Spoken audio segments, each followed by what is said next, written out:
a fever pitch and it's bringing me out the dark. Finally, I can see you crystal clear. Go ahead and sell me out and I'll lay your shit bare.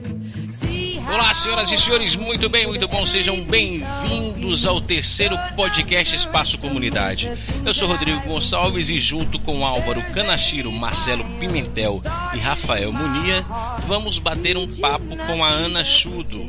Quem não conhece a Ana Shudo, ela é repórter freelance e assinou uma matéria na revista Vitrine do mês de abril, em que fala que 48% dos brasileiros não trabalham ou atuam no mercado de trabalho informal.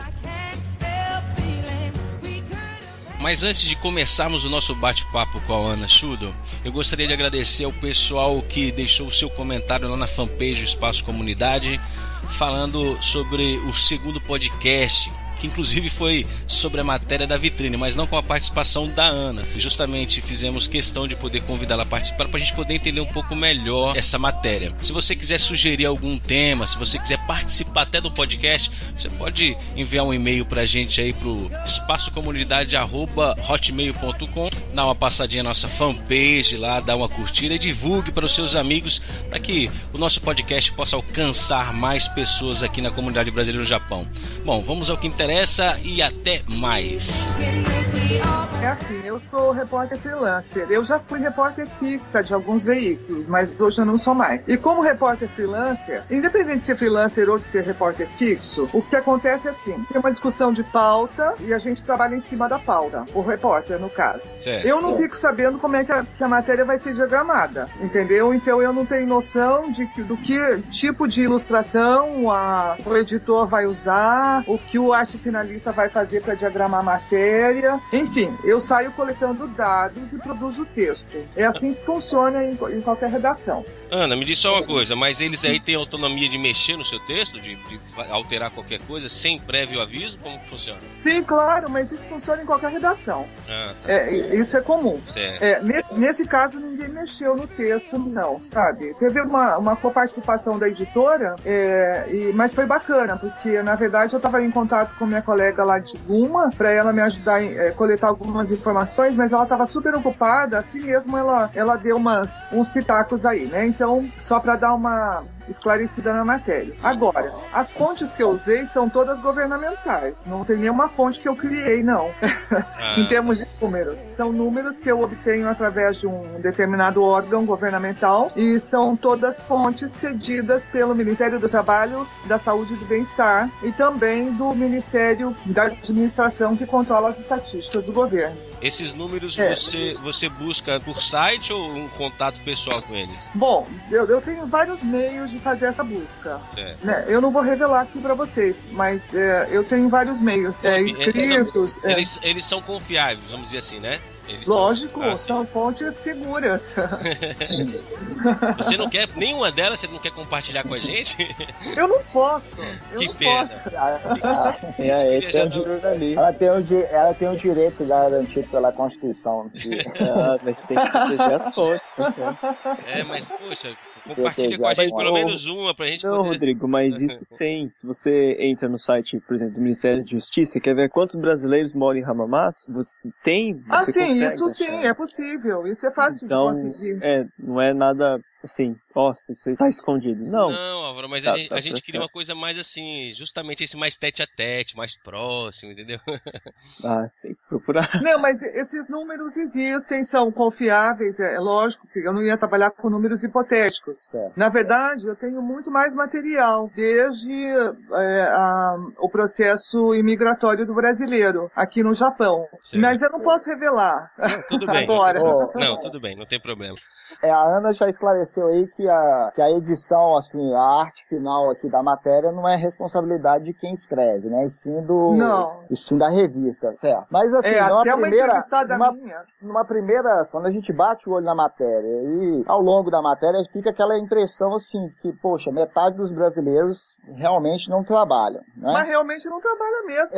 Aí eu te pergunto, se a gente for analisar assim, a configuração da pirâmide etária aqui do brasileiro no Japão, será esses números, a meu ver, eu fiz uma comparação com o Brasil, e não está tão desproporcional. Ainda mais que a Mas nossa eu não entrei nesse mérito. Veja só, é que, na verdade, eu não consegui uma estatística importantíssima, que seria a de 2008. Sim. Não estava disponível. Mas em 2008, até 2008, o volume de brasileiros que trabalhava ativamente era maior do que o atual, sabe? Isso não significa... Mas você está falando do volume relativo, porcentagem, ou porque o volume era maior, assim, de pessoas... Sim, de pessoas e o percentual de trabalhadores. Era maior.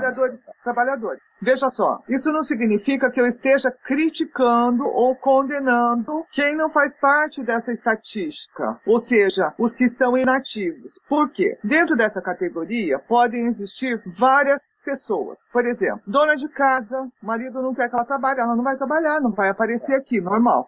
As mulheres que têm filhos e recebem ajuda do governo também não vão aparecer aqui. Pessoas que recebem ajuda como Seikatsu Hogo, que também, lógico, estão aqui dentro. E tem outros tipos, né? Agora, o mais importante, e também tem os profissionais autônomos. Eu sou uma autônoma que não vou aparecer aqui na estatística, mas eu trabalho, né? Contribuir, né? O importante é que, dentro desses 95.505 empregados, incluem-se aqueles que trabalham através de empreiteira, certo, seja ela Haken ou Keoi, e também os arubaito. Então, esses números só mostram a formalidade do emprego, sim, né? Agora, isso não quer dizer que o restante não exerça alguma outra atividade ou profissão, sabe? Só que o que eu percebi, conversei com várias pessoas, é que quem não tem uma certa... Tirando os empreendedores, quem não tem um emprego fixo não se sente seguro neste país. Porque tudo gira em torno do emprego. Certo. É diferente, por exemplo, do ponto de vista do Brasil, sabe? Certo. O Brasil também está tentando tirar as pessoas da informalidade, tanto que existe o MEI, o Programa de Microempreendedores Individuais. Então, eu não estou criticando nem condenando isso, só estou mostrando números. Foi essa a minha intenção. A intenção foi apontar isso, né? Porque até agora não tinha sido feito nenhum trabalho a respeito da amostragem real da comunidade. Lógico que essas fotos chocaram, como disse uma entrevistada minha, a Elânia. Ela disse pra mim, Ana, quando eu peguei a revista, eu levei um susto. Primeiro com a capa. Segundo, com as primeiras páginas, né? Dá a impressão que só tem homeless brasileiros. Ou então meio um sujeito com ar de malandro. Depois ela falou, eu fui lendo, daí eu fui entendendo. Mas eu não contei pra Elânia, quando eu a entrevistei, como que seria a matéria, entendeu? Eu só disse pra ela, eu tô fazendo uma matéria sobre emprego versus desemprego. Você pode me dar teu depoimento? Posso. Então, assim foi com todos os outros entrevistados. Alguns não quiseram deixar que eu publicasse o nome porque estão no Seikatsu Hogo, o outro está vivendo de seguro-desemprego, e são pessoas que querem continuar vivendo dessa forma. Então, mas essas pessoas... também não vou questionar. Certo. Essas pessoas, só queria entender um pouco mais, essas pessoas que dizem que quer continuar recebendo, por exemplo, o Seikatsu Hogo, elas falam isso a partir dessa insegurança que se tem até da questão do trabalho, ou por essa questão mesmo de, eu não quero, então já trabalhei, igual na matéria fala, sobre algumas pessoas que, já trabalhei, contribuí muito, então eu me sinto no direito de poder ser beneficiado nessa questão. Ou realmente essa questão da estabilidade de trabalho, que é essa questão de contrato, de 2 em 2 meses, não sabe o que vai acontecer, a idade e tudo mais. Olha, é lógico que uma fatia da população que trabalha ativamente fica muito preocupada com essa questão da instabilidade, como você citou agora, de só conseguir empregos com renovação de contrato a cada 3 meses. Quer dizer, a cada 3 meses você não sabe se você vai estar trabalhando ou não. Certo. Né? Mas, graças a Deus, eu acho que isso é a maioria dos trabalhadores, viu? E agora tem uma minoria que gosta de viver do Seikatsu Hogo, apesar de não precisar. E eu conheço vários. Certo. E eles acham o máximo. Dentro das estatísticas que você apresenta na reportagem, você ainda diria que é uma minoria, esse pessoal que está desempregado e pretende continuar desempregado. Sim, claro. É uma minoria, quer dizer, pelo que eu conheço, né? Não sou assim hoje eu já não sou mais profunda conhecedora da comunidade como eu fui antes, mas eu posso lhe assegurar que eu conheço várias pessoas, inclusive jovens, que alegam estar com depressão, um está com depressão, outro está com síndrome do pânico e não querem mais trabalhar, só que trabalham, né? Porque eles não conseguem viver só do Seikatsu Rogo. Então, um faz arubaito na disco no final de semana, coisa que não pode, tem carro, coisa que não pode, daí tem mulheres que eu conheço que também não querem sair dessa situação cômoda, daí o cara também, que é o pai das crianças, não quer saber de pagar a pensão alimentícia. Então, mas isso é uma minoria. É claro que eu conheço, mas é uma minoria. Okay. Ana, eu acho que o que você falou agora é uma coisa que acho que nem os pesquisadores japoneses, os brasileiros, né, tipo, no seu caso, você conhece, você tem mais contato. Os pesquisadores japoneses, isso nem deve passar na cabeça deles. Com certeza. Sim, porque já tem várias matérias sobre esse assunto. Eu acho que é muito importante, porque tendo visto que a gente tem discutido aqui com o Rodrigo, com o Marcelo, com o Rafael, com outras pessoas no grupo de professores, é que parece que a vida no Japão, para o trabalhador, para o operário, não é uma vida fácil. Tipo, você fica com essa rotina de fábrica, você acaba perdendo perspectiva por uma série de fatores no Brasil e aqui no Japão, enfim. Isso vai sendo refletido nos filhos também, que vão ficando mais ansiosos, não se enxergam no Brasil, também não se reconhecem no Japão. E quando você falou desse jovem que dirige, faz um arubaito na disco, ou de uma outra menina que quer ficar com o Seikatsu Rogo, será que o Seikatsu Rogo ele não está funcionando como uma saída? Uma saída, sim, pode-se colocar aspas nela, né? Para uma série de questões que estão presentes aí. Eu não sei, talvez...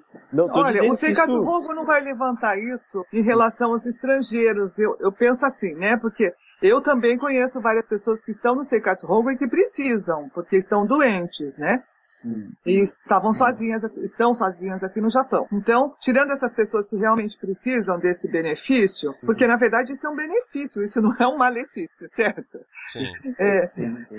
Tirando essas pessoas que precisam desse benefício, eu acho que essas pessoas que estão no Seikatsu Rogo e que não precisam estar, ou que são funcionários públicos temporários, entre aspas, como eles se autodenominam, porque eles trabalham 6 meses, desempregam mais 6. Trabalham mais 6, desempregam mais 6, é porque não estão mais aguentando a rotina de trabalho aqui no Japão. Mas também não buscam saídas, porque eu não conheço nenhuma pessoa que está nesse círculo vicioso que saiba falar japonês fluentemente, que tenha feito algum curso específico, ou seja, a pessoa acaba ficando deprimida, entre aspas, um malandro deprimido, para não ter que, assumir responsabilidade. Ana, você acredita que se houvesse um interesse até por parte, né, do trabalhador no idioma, em se profissionalizar em uma área, você acredita que seria diferente por ser estrangeiro? Não, a questão não é ser só por ser estrangeiro, mas muito antes de eu ir embora,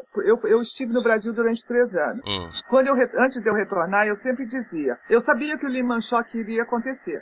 Não porque eu seja economista, não. Eu tenho 2 amigos economistas que são muito cabeças e eles me falavam, Ana, vai estourar aí uma crise econômica muito feia. Bem, isso a gente conversava em 2007. E eu dizia para os meus amigos, e até escrevi em alguma coluna minha, se eu não me engano, olha, se vocês não se profissionalizarem, se vocês não se capacitarem, isso tanto aqui no Japão quanto em qualquer lugar do mundo, vocês não vão ter um lugar ao sol. E no fim, acabou acontecendo exatamente o que eu estava prevendo. A grande parte das pessoas aqui da nossa comunidade e da comunidade peruana também, boliviana, não se capacitaram e veio a crise. Então a situação ficou dificílima mesmo para todos. Então, mas eu conheço pessoas que têm afluência no japonês, até são bem preparados e ainda assim não teve espaço. Talvez, eu não posso afirmar a questão do mas eu não acho que seja só a questão do idioma. Os japoneses estão encontrando dificuldade. Em 2008 até 2011, os japoneses também encontraram dificuldade. Você falou tudo muito bem. Porém, nós já tivemos crises horríveis no Brasil. Sim. E nós nunca ficamos assim, dependendo do governo, até porque o governo brasileiro nunca ajudou ninguém, crise nenhuma. Cada um que se explodisse sozinho. Então, sobrevivíamos no Brasil. Eu sou fruto. Espera só um pouco, deixa eu só terminar meu raciocínio. Aí, o que acontece?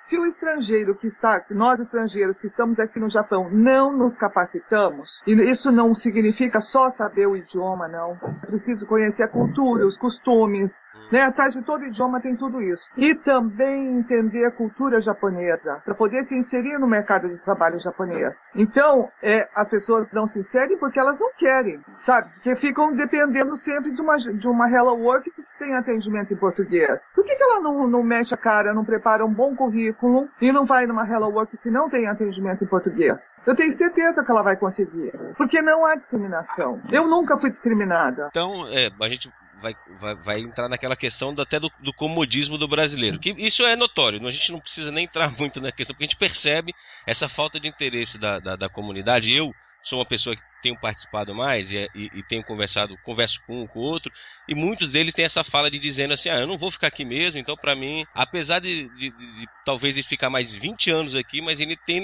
essa mentalidade. Uma coisa que eu queria assim, separar, por exemplo, uma crise, seja ela financeira ou de qualquer forma, no Brasil, para o brasileiro, acho que é bem diferente daqui. Por exemplo, se eu estiver no Brasil, se eu fizer um bolinho em casa e sair para a rua vender, eu tenho como poder sobreviver, como muitos fazem lá. Aqui a gente já não tem essa opção, por exemplo. Por que não? Eu conheço várias pessoas que vivem disso. Eu tenho uma amiga... Pro japonês em si mesmo, você diz? Sim, eu tenho uma amiga que o marido a deixou, ela tinha uma criança pequena na época, ela trabalhava em fábrica, isso não era suficiente para manter o filho dela, que já estava crescendo. Ela fazia salgadinhos e vendia para fora, e ela tinha muitos clientes japoneses. Ela fazia bolo. O filho dela já está formado em faculdade hoje, graças ao trabalho dela. Então não tem essa desculpa. As pessoas têm que meter a cara. Mas, Ana, não tem condições de toda a comunidade brasileira virar empreendedor, né? Empreendedor é sempre uma situação de exceções. E quanto ao preconceito, eu mesmo já sofri preconceito e acho que tenho muitas experiências de outros estrangeiros. Mas deixa eu te falar uma coisa, eu tenho 2 amigos negros. Uhum. São brasileiros. Uhum. Eles falam japonês fluentemente, vivem bem na comunidade, na sociedade japonesa. E tem mais um detalhe importante. Um deles sempre quis ser massagista, sabe? E daí as crianças eram pequenas, ele tinha que continuar trabalhando, bom, enfim. As crianças chegaram numa idade que ele falou, eu vou pegar um pouco das minhas economias e vou me dedicar a esse negócio. Ele fez um curso e ele está trabalhando numa clínica japonesa. Ele é negro. Certo. Então, as chances e as oportunidades aparecem para quem corre atrás. Mas, Ana, será que não existe talvez a região que você está para a região que outros estão? Isso, por exemplo, quem mora em Tóquio, talvez essa realidade seja diferente para quem vive numa cidade mais de interior, vamos dizer assim. As coisas já são... o japonês em si, eles não têm essa mesma leitura. Eu estou falando por mim, que já morei, por exemplo, 10 anos em Nagano, já estou há 7 anos em Hamamatsu, e eu percebo essa diferença de uma região para outra. Agora, para quem mora em Tóquio, onde tem um universo de multicultura... Mas eu moro em Nagoya, que é uma cidade provinciana. E esse meu amigo é de Nagoya. Outro amigo meu, que não é descendente, ele foi casado com uma descendente, se separou. Ele namora uma japonesa. Ele também está inserido no mercado de trabalho japonês. Mas ele aprendeu a respeitar a cultura japonesa. Ele mantém a identidade... O que eu acho muito bonito é que ele mantém a identidade brasileira dele, mas ele está inserido no mercado de trabalho japonês, ele é Seishain. Então você acredita, só um minutinho, você acredita então que essa questão da relação do brasileiro, a maior parte do problema de falta de oportunidade, você acredita que atribui ao brasileiro em si, pela falta do interesse dele em ter a cultura, conhecer um pouco mais sobre a cultura japonesa e dominar o idioma, ter mais interesse pela questão, né, aqui no Japão em si? Você acredita que caminha mais por isso aí? Precisa investir na educação, sabe, no desenvolvimento dele. Entendi. E eu percebo que as pessoas não querem fazer isso, né? A grande maioria não quer fazer isso. Não faz nem no Brasil, vai fazer aqui. É difícil. Tem um outro fator. Eu tenho vários amigos que são donos de empreiteiras, eu não estou aqui para descer a lenha nelas, não. Mas, e eu sempre converso com eles sobre esse assunto, as empreiteiras criaram um bando de pessoas que não pensam. Eles criaram uma infraestrutura, desde a década de 90, para que ela não se incomodasse com nada. Com tradutor, com intérprete, sabe? A documentação ninguém precisava tirar, eles tiravam tudo para elas, faziam tudo. Quer dizer, as pessoas criaram uma dependência. Tô sempre dependendo do Tantocha. Mas né? isso aí me parece um pouco intencional até, né? Que pra eles é muito cômodo depender sempre deles, né? É o que o governo brasileiro faz com as pessoas. Submete-se quem quer, não é? Quem é o antropólogo? Como é que é teu nome mesmo? Desculpa. Álvaro. Então, Álvaro, você que é antropólogo. Veja só, o Brasil é um país da desigualdade. Aqui no Japão é o país da igualdade. Você já deve ter reparado isso. Há quanto tempo você está aqui? Eu trabalhei como operário aqui de 2003 a 2005. E aí eu voltei em 2012. Tá vendo? Parabéns, viu? Admiro gente assim, sabia? Não, mas eu imagino. Mas, Ana, eu acho que, bom, a gente tem muitas coisas pra pensar. Eu vou tentar concatenar, sintetizar um pouco. Eu acho que o que o Rodrigo falou das regiões, primeiro eu acho que dependendo da família, ou do trabalhador, da trabalhadora, ele tem que ter em mente o que ele quer com esse projeto migratório aqui pro Japão. Sim, claro. Para aqueles que forem ficar de fato no Japão, eu acho que concordo. Olha, você pode tentar se qualificar, pode buscar cursos diferentes, você pode tentar compreender mais a cultura japonesa, ao invés de ficar só Brasil é isso, Japão é isso, mas tentar ter uma compreensão melhor da situação. Uhum. Só que eu acho que nem todos os brasileiros aqui no Japão perceberam que eles precisam escolher um caminho, ou o Japão vai ser cômodo até o momento. Então é difícil fazer conseguir colocar um caminho só, sabe? No sentido de que... Não, mas existem vários caminhos. Eu concordo com você, Álvaro. Mas continue, por favor. O que o Rodrigo falou desse negócio de cidade, aqui eu trabalhei aqui em Mitsukaido, né? E depois eu fui pra Ishiki. Bom, aqui na região de Ibaraki. E eu acho que é uma cidade rural igual a sua, porque aqui não tem nada. Tanto que os jovens que se formam na escola, como eu estou fazendo pesquisa na escola brasileira, eles não... Primeiro que acaba não sobrando, não tem outras alternativas para eles, a não ser ir para a fábrica, para aquilo que já está dado para os brasileiros aqui da região. Um ou outro consegue trabalhar em combine, vai trabalhar no Kentucky, no McDonald's, porque sabe falar um pouco de japonês, porque estudou escola japonesa. Então, o que a gente tem aqui é praticamente só fábrica, sabe? Você tem uma academia, você tem algumas igrejas evangélicas, mas isso tem um mercado brasileiro, mas entende? Tipo, e eu acho que eu não sei se aqui nessa região, embora a gente esteja perto de Tóquio, tem acesso a esses cursos. E mesmo se um trabalhador, quando eu vejo os anúncios de cursos, é geralmente um curso que eu não sei se o diploma é reconhecido no Japão. O curso de massagem, se você fizer junto a um senmongaku japonês, tudo bem. Aí você tem que fazer o exame nacional, Kokashiken, beleza, mas... Por exemplo, minha esposa é cabeleireira. Ela tem o diploma no Brasil, mas ela veio aqui pro Japão e tá trabalhando de intérprete numa escola japonesa. Mas ela não pode exercer a profissão aqui no Japão. Mas se ela fizer um curso complementar ou for trabalhar no salão de cabeleireiros, ela pode. Eu tenho 2 amigos que conseguiram. Nossa, então me explica, porque ela trabalhou num salão japonês antes. Funciona assim, ó. Ela pede para um salão japonês empregá-la. Mas tem que ser um salão que prepare a pessoa para ser profissional. Ela vai ganhar 700 ienes a hora, 600, o mínimo, tá? Tem uma tabela de salário mínimo também, né? Por província. Aí, ela vai ficar 2 anos fazendo shigyo, ou seja, vai ficar 2 anos sendo treinada. No começo, ela só vai lavar a cabeça e dobrar a toalha. Depois, eles vão passando gradativamente as técnicas. E o problema não estou falando que é o problema da sua esposa, o problema de alguns brasileiros é que eles acham que sabem, mas o estilo de corte aqui no Japão é diferente. Então a pessoa tem que se fazer de conta que não sabe, se tornar um livro de páginas em branco e absorver. E acaba recebendo certificado para poder trabalhar aqui. Eu tenho uma amiga que conseguiu e eu tenho um amigo agora que conseguiu também. Bem legal essa informação, viu? Hã?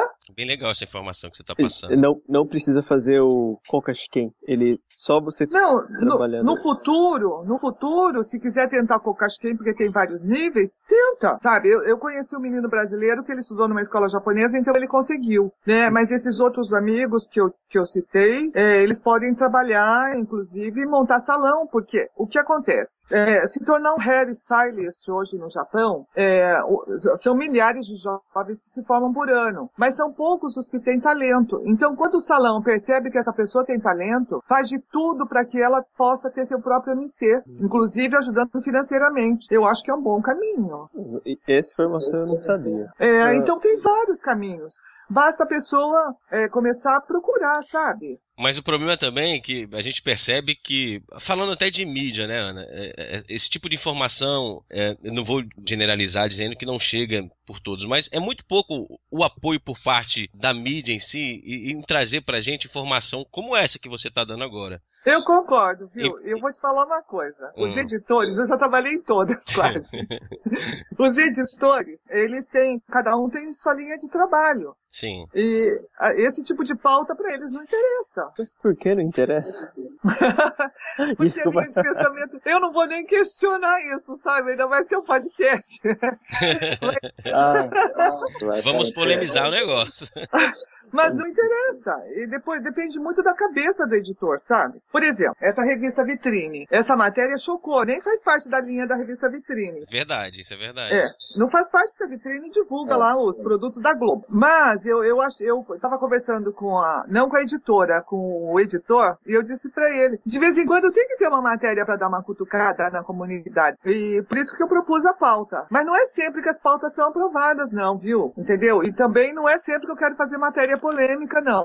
Eu gosto de matéria informativa, mas infelizmente... Vamos criar um canal, gente, de matéria informativa? A gente tem essa intenção. Acho que a nossa maior intenção é trazer para a comunidade uma outra leitura e outra perspectiva até. Não com esse interesse que a gente percebe das mídias que a gente tem, com o interesse em prol à sua mercadoria. A missão é trazer uma informação que possa apontar caminhos, onde possa surgir discussões, debates em relação aos problemas, às questões da comunidade. Sabe o que eu acho? Por exemplo, o Álvaro me falou da esposa dele, que eu achei bem bacana essa pergunta, né? Eu tenho um amigo que atualmente mora em Campinas, o nome dele é Toru Atari. Ele foi o primeiro médico brasileiro, o primeiro estrangeiro, passar no Kokashken para poder exercer a medicina aqui. Isso foi em 1988. E o Toru, na época, fundou o CATLA, que era uma associação voltada para o atendimento dos latino-americanos, do público latino-americano. E foi muito bacana. Então, depois dele, teve a doutora Amélia, que mora em Kyoto, que também passou no Kokashken. Então vocês vejam que se a pessoa que se propõe a morar no exterior, independente se é Japão, se ela não aprender o idioma, gente, ela não vai para lugar nenhum. Sim. O idioma é o primeiro passo. Então, se nós já temos no passado pessoas que conseguiram esses feitos, por que não? Você veja, hoje na escola de mecânica da Toyota, tem 2 professores que são ex-alunos da escola. Eles foram escolhidos a dedo para serem professores aqui, para a Toyota não ter que deslocar um professor para vir para o Japão todo ano. Então, oportunidades existem sim. Daí você vai falar, poxa, mas já se formaram mais de 500 na escola de Toyota e só 2 conseguiram. Mas conseguiram. Sim. E não era política da Toyota fazer isso, porque eu acompanho desde o primeiro curso. A Toyota não tinha intenção nenhuma de trazer professor, de pegar um ex-aluno para ser professor, entendeu? Mas tudo vai de trabalhar a cabeça, de ir moldando, de conversando, de negociando, não é verdade? Sim. Mas, Ana, o que a gente faz com os outros 498 que não conseguiram? Eles estão no Brasil, trabalhando. Inclusive, tem mulheres trabalhando como mecânicas. Isso eu acho fantástico. A proposta do curso da Toyota é formação para o mercado de trabalho no Brasil, né? Do Brasil, exatamente. É um curso subsidiado, barato, relativamente barato, comparando com os cursos aqui do Japão. Eu acho interessante a gente apontar esses caminhos, Ana, porque a gente tem uma população de jovens hoje, até na sua matéria entre 0 a 15, 0 a 15 anos, e elas têm essa percepção de oportunidade, não cair nessa armadilha do caixá como os pais viveram, né? Mas elas são frutos, sabe do quê? Eu tenho muito contato com essa garotada, porque são filhos de amigos meus, né? É. Então, eles são frutos da cabeça dos pais. Sim. Infelizmente, se os pais falam, você vai pra escola brasileira, eu não quero saber de você indo pra escola japonesa, não. Porque tem preguiça, esses pais têm preguiça de ensinar o português em casa. Isso a gente já viu no fórum também. Então, como eles têm preguiça, eles preferem pagar caro, pra mandar as crianças pra escola brasileira. E ficam metendo na cabeça da criança desde pequenininhos. Você quer comprar alguma coisa? Tá bom, quando você crescer, você vai trabalhar em fábrica como eu e vai comprar. comprar. É o que eu mais ouço, infelizmente. Então, essas crianças, eu até tô começando negociando com alguns diretores de começar a fazer palestra nas escolas para mudar um pouquinho essa mentalidade e criar sonhos, incentivar os sonhos das crianças, sabe? Porque não é porque ela estuda em escola brasileira que ela não precisa ter sonhos, não, sabe? Esse sonho de querer trabalhar em fábrica, coitada, tem um monte de dó. E eu vou falar que os pais é que são responsáveis pela preguiça, porque eu conheço alguns jovens que se formaram em escola japonesa, mas que os pais não tiveram preguiça de ensinar um português e mandar a criança estudar inglês também, ou francês, ou qualquer outro idioma, espanhol, por exemplo. Então, eu tive um ex-aluno, eu dava aula particular para ele, não pelo dinheiro, mas porque o menino a mãe dele era tão dedicada com o futuro dele, que ele estudava em escola japonesa, fazia basquete, praticava jiu-jitsu, jiu-jitsu não é taekwondo, e o time dele foi campeão nacional de basquete, ele era super dedicado, falava português, inglês, japonês e espanhol. E eu dava aulas de geografia, história e português para ele. Aí, quando ele completou 16 anos, ele prestou o Enseja, passou em todas. Quando ele completou os 18 anos, ele tentou o Enseja do 2º grau, passou em todas as disciplinas também. O que ele fez? Voltou pro Brasil, porque ele era focado desde a adolescência dele, que ele queria trabalhar numa empresa onde ele pudesse viajar o mundo inteiro. Resultado, chegou no Brasil, ele tentou o vestibular de comércio exterior. Passou. Assim que ele se formou, antes dele se formar, ele já foi chamado por uma empresa que tem filiais no exterior, e ele hoje viaja o mundo inteiro. Ele realizou aquilo que ele queria fazer mesmo, né? Focado.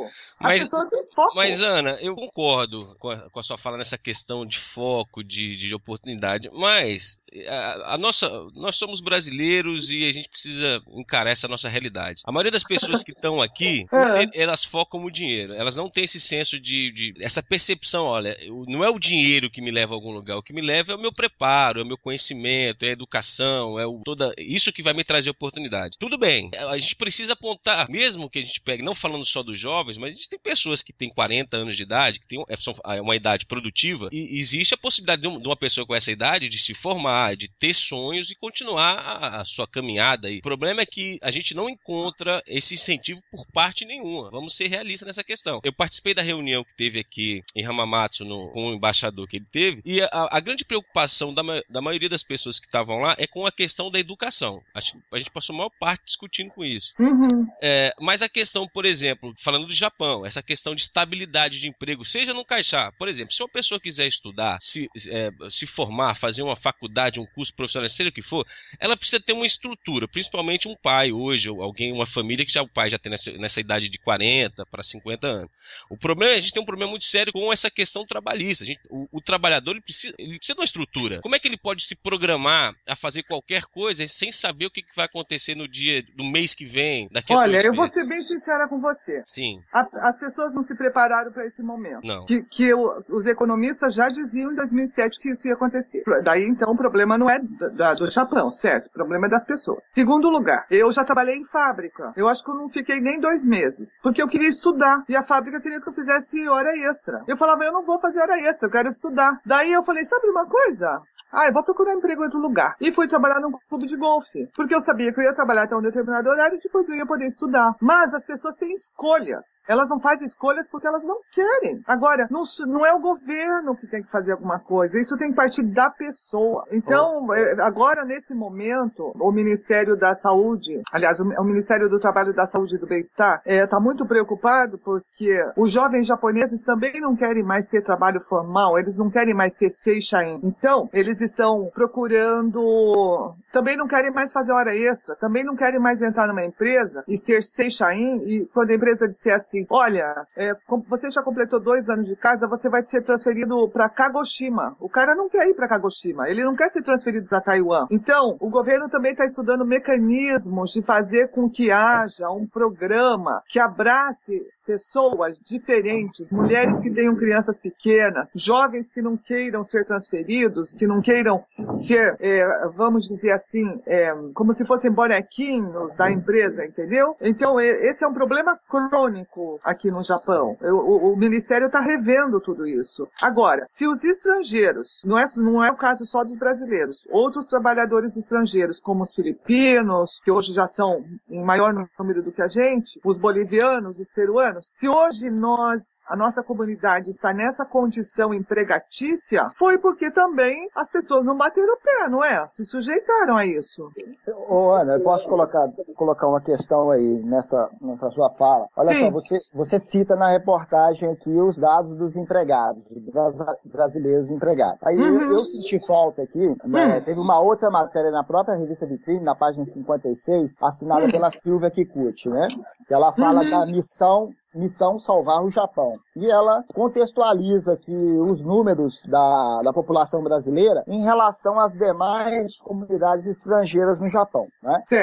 Aí agora eu vou para um outro veículo do grupo IPC, que é o próprio site da IPC Digital. Eles disponibilizaram lá numa matéria com o título de Previsões para o Mercado de Trabalho em abril deste ano. E eles citam também esse mesmo número, esse mesmo dado que você cita aqui da população ativa, 95.505. Só que situado em relação às outras comunidades. Aí citou a comunidade chinesa, a população ativa da comunidade chinesa, a população ativa da comunidade coreana, dos filipinos, vietnamitas e tal. Aí, se eu pego a quantia de trabalhadores ativos nessas comunidades e analiso com a população total dessas comunidades, a gente observa que a população brasileira, ela tem o segundo maior número de ativos. Isso, mas eu vou explicar por quê.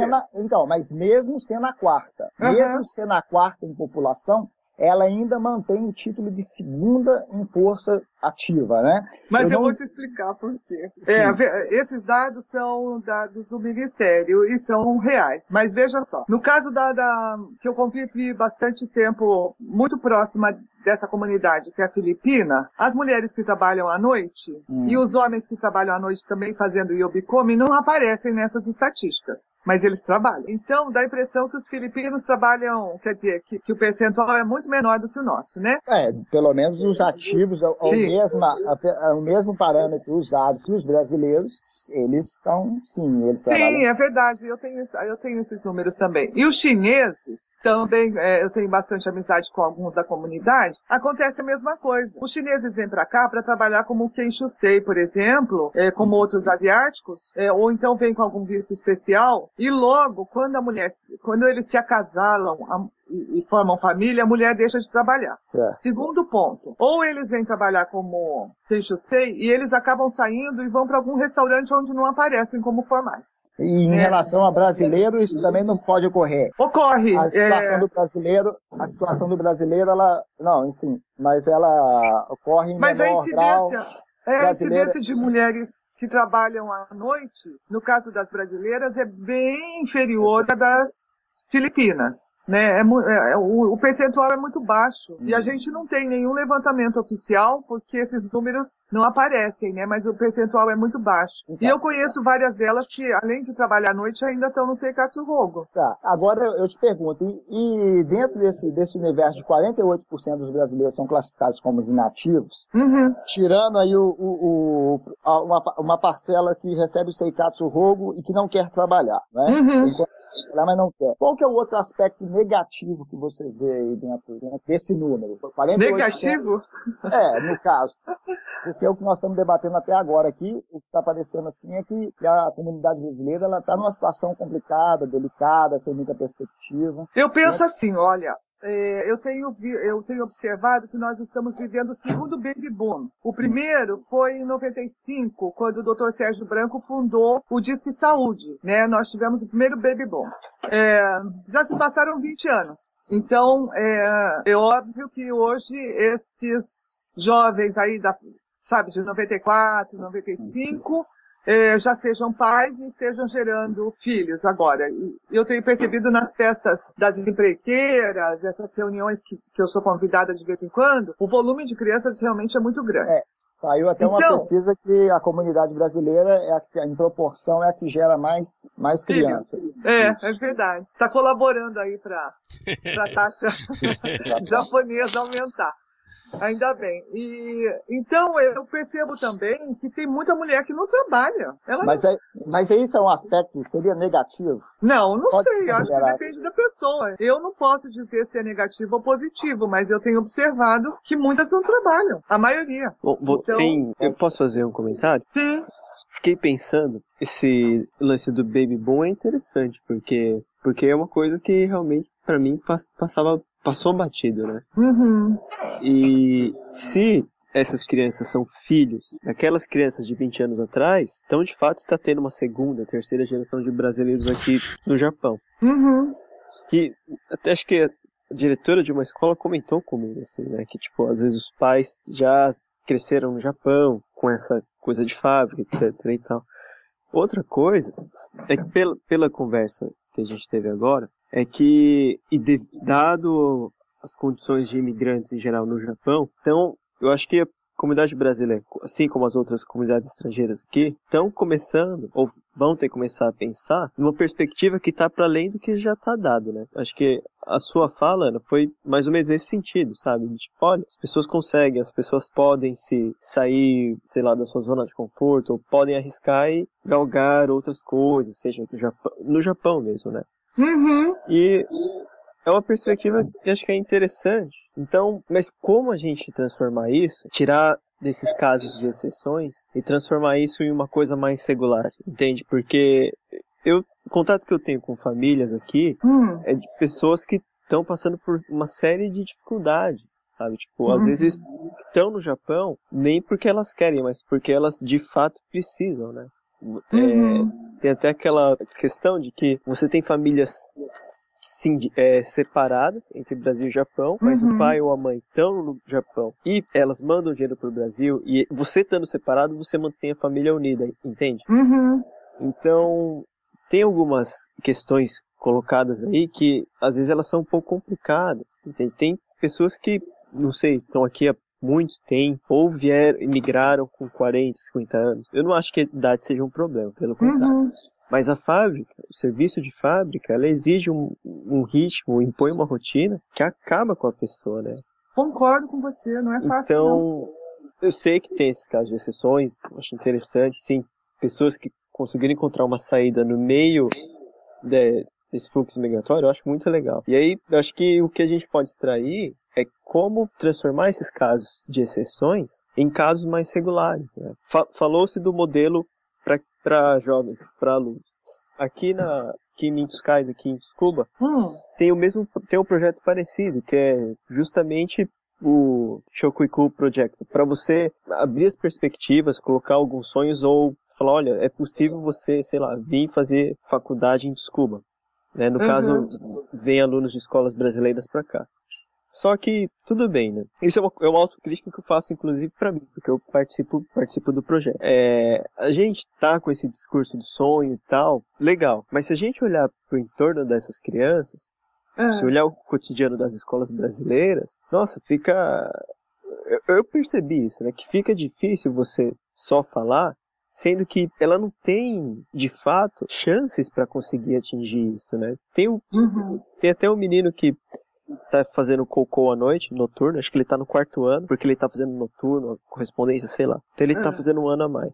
Ele gostaria de entrar aqui na Universidade de Tsukuba, no curso de Relações Internacionais. Só que entra uma série de questões. Dada a estrutura da sociedade japonesa, que é aquela que você entra no cocô, no chugaku, depois vai pro cocô bom, e a partir desse cocô você tem possibilidade de ir pra Tondai, ou pra Waseda, Keio, ou para alguma universidade pública, eu acho que as crianças, e é uma coisa que o Rafael comentou um tempo atrás, essas crianças que estão estudando escola brasileira, se um chateau, sei lá, ou alguém de alguma empresa japonesa grande pegar o currículo desse jovem e ver que eles estão na escola brasileira, provavelmente ele vai descartar. Se a gente olhar para o sistema como é hoje, né? Então, tem, sabe, essas questões em torno da escola brasileira, em torno de como os trabalhadores, no caso do Rodrigo, do Marcelo, como que eles... Mas tô tem dizendo que outras eles formas. querem, né? Mas como que o trabalhador regular médio poderia, de fato, sair dessa condição? É isso que é um grande enigma para mim, sabe? Olha, Álvaro, eu vou ser bem sincera com você. Para mim também porque, veja, quantas pessoas não adquiriram imóvel próprio aqui, não financiaram imóveis, né? E são pessoas que pretendem ficar por aqui. E o que mais me espanta é que uma parcela dessa população sequer fala o idioma japonês. Ou seja, eles não têm uma garantia de futuro nem de aposentadoria aqui. E eu não sei como é que eles vão se virar daqui a 20 anos, quando ainda restassem, vamos supor, 5 anos para o pagamento desse imóvel, né?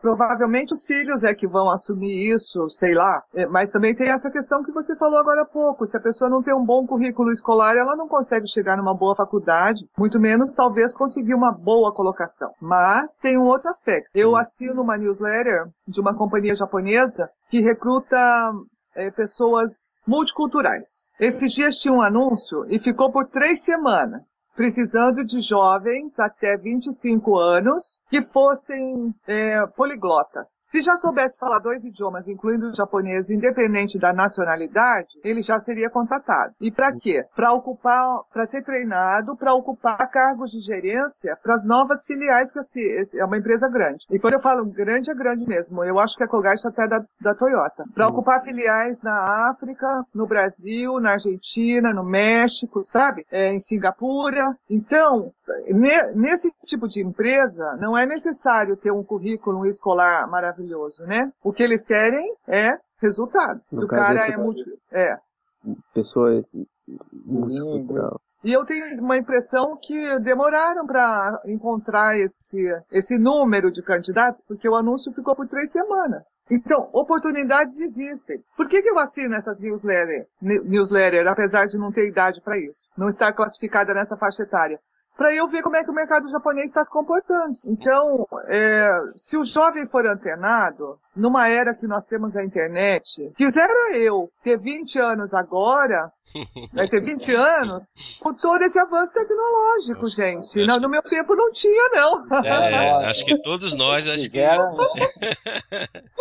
Ana, eu acho que é interessante tudo isso. Eu queria depois voltar para a matéria ali, tem algumas perguntas que eu gostaria de fazer. Mas assim, eu acho que falta pra gente, por exemplo, essa proposta, mostrar esse caminho, é coisa que a gente não encontra. Tudo bem, a gente tem esses problemas em família, a gente tem toda dificuldade, isso e aquilo, verdade. Mas você não acredita que falta isso? Esse espaço onde que as pessoas possam, onde essas pessoas possam encontrar esse tipo de informação, de pessoas que mostrem, né, que apontem que... Uma rede que a gente podia compartilhar esse tipo de informação. Uma informação mais ampla que a gente não encontra na mídia convencional, a mídia brasileira aqui no Japão. Geralmente o que a gente encontra são as matérias são vinculadas, os asiáticos estão vindo aí, eles vão tomar seu local de trabalho aqui, você fica esperto. Aí o que você tem que fazer? Você tem que fazer um curso X. Mas só que fica muito... a nossa briga, entre aspas, mas é uma coisa que a gente questiona, porque... Mas qual curso? Como? Por quem? Será que é válido no Japão? Será que é válido no Brasil? Esse tipo de detalhamento que não chega às vezes, entende? Por exemplo, não é uma coisa contra você, mas isso é um desabafo geral, assim. Essa informação que você passou, Ana, com relação, por exemplo, à questão do curso de cabeleireiro, de que forma fazer, que existe é possível. Outras alternativas. Essa informação, por exemplo, por que ninguém traz pra gente, né? Por que não se chega? Não só essa, como outras. Você apontou algumas coisas muito interessantes nessa questão, até mesmo pelos contatos que você tem e as oportunidades que você tem. É uma outra, vamos dizer assim, é uma outra estrutura sua comparada com o operário, que tem que passar 12 horas, não vou dizer nem 12 horas mais, que acho que essa carga horária já não é mais assim no Caixá. Mas as pessoas estão realmente... Eu acho que uma coisa que eu percebo muito é desmotivada, sabe? Que você vai conversar com alguém e a pessoa fala, não sei se eu vou, se eu fico, quer saber uma coisa? Não tô nem aí. E aí se você pegar, por exemplo, essas matérias que a maior parte são opressoras, que te jogam lá embaixo, você não vê nada motivando a chegar a lugar nenhum. Se a gente pegar as últimas notícias aí, se você pegar de um mês, é incrível, é um bombardeio terrível em cima do brasileiro. E se você pegar os comentários, fizer, né, uma leitura dos comentários, é pior ainda, é pior que a matéria, porque realmente são pessoas totalmente despreparadas, a gente percebe isso. Mas o brasileiro, a gente tem que levantar a autoestima da nossa comunidade, eu também estou sentindo a mesma coisa. Então, mas olha só, Rodrigo... Pode, manda. Quer concluir? Não, é porque dentro dessa perspectiva aí, quer dizer, é colocado aí que o brasileiro como se diz, o trabalho da empresa no Caixá, ele é reduzido a nada, né? É tratado como uma coisa assim que já não tem mais sentido para o brasileiro e tal. Eu discordo um pouco assim desse discurso, porque eu acho que quer dizer, a comunidade sobreviveu até hoje, ainda sobrevive, as escolas brasileiras sobrevivem, o comércio brasileiro sobrevive, a atividade do consulado ela sobrevive, baseada na força de trabalho que está nos caixás, na fábrica. Isso, então a gente não pode desfazer, a gente não pode desfazer dessa classe. Que é, ao criticar o trabalho em fábrica, você vai ficar para sempre na fábrica, você é um derrotado e tal. É uma forma da gente... Não, eu estou colocando assim, geralmente é o que é passado, isso. E mas a gente não pode ver por esse ponto de vista. Não, sim. Eu estou dizendo que existem vários caminhos para quem quer sair. Mas eu não vou dizer para você que o trabalho em fábrica, tem fábricas muito boas. Eu, por exemplo, fiquei encantada quando eu fui trabalhar nessa fábrica, porque eu vi o sistema Kanban, eu vi o 5S, eu vi o Kaizen, tudo que eu tinha visto na faculdade, eu estava vendo em loco. Então, para mim, foi maravilhoso. O único problema é que eu não queria fazer Zangyo. Aí... Não, sim, é uma rotina pesada. Em muitas empresas mais que as outras. Mas, gente, os trabalhadores brasileiros aqui no Japão, que trabalham em fábrica ou que seja indústria de alimentos, independente de qualquer tipo de indústria que seja, eles são heróis, gente. Você sabe por quê? Olha, são pessoas decentes, são trabalhadores. Se imagine se você trabalhasse numa indústria lá no Brasil, vai ver se você teria o mesmo esquema de segurança, se você receberia todas as suas horas extras, se você teria condições de viver uma vida digna, com todos os itens de conforto que você tem dentro da sua casa. Estou discordando com você, mas eu trabalhei numa companhia siderúrgica no Brasil lá, que ela dá de 10-0 aqui nas empresas que eu trabalhei no Japão. E não, mas isso é uma exceção, tá? Eu estou falando do povão. Vamos supor que você fizesse parte das classes C, D e E lá do Brasil e trabalhasse numa fabriqueta. Você não teria condições de ter todos os itens de conforto que você tem dentro da sua casa. A não ser que você fizesse um carnê lá nas Casas Bahia, sabe, de 36 vezes para poder mobiliar a tua casa inteira. É verdade ou eu tô falando abobrinha? Não tô. Então, os trabalhadores aqui ainda conseguem ter uma vida, eu tô falando vida fora da fábrica, muito decente. Agora, cansativa, a rotina é cansativa. Chega em casa, o corpo tá dolorido, não tem cabeça para fazer nenhuma pesquisa, concordo plenamente. Não vou discordar desse aspecto. E tudo bem, então nós precisamos fomentar mais informações para a comunidade, precisamos elevar a autoestima da comunidade, precisamos fazer alguma coisa por ela, vamos começar. Opa, já começamos. Aí um ponto que a gente discute bastante aqui é o seguinte, que o que é apresentado hoje de alternativas fora da empresa, né? Seja para o cara que está desempregado, para o cara que está cansado da firma e tal. As alternativas aí são as mais batidas. A primeira é o MMM, é o marketing multinível, Telex Free, Engoldex, Busquim, Monavi, e aí vai. Por causa disso. Pirâmides financeiras, Steam, tudo que você imaginar. Tá?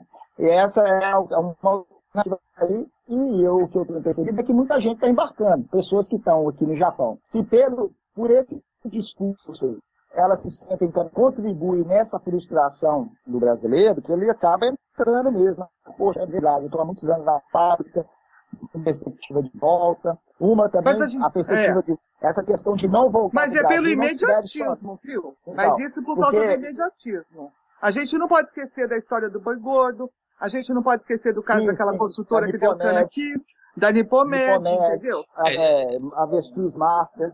Na verdade, a gente observa que o brasileiro, ele quer a coisa mais rápida e fácil, né? Essa é a verdade. O cara te traz uma proposta, não, você vai ganhar muito dinheiro, você não vai fazer nada. Você só põe um dinheirinho aqui, a gente resolve a sua vida. Ele se ilude com isso ainda.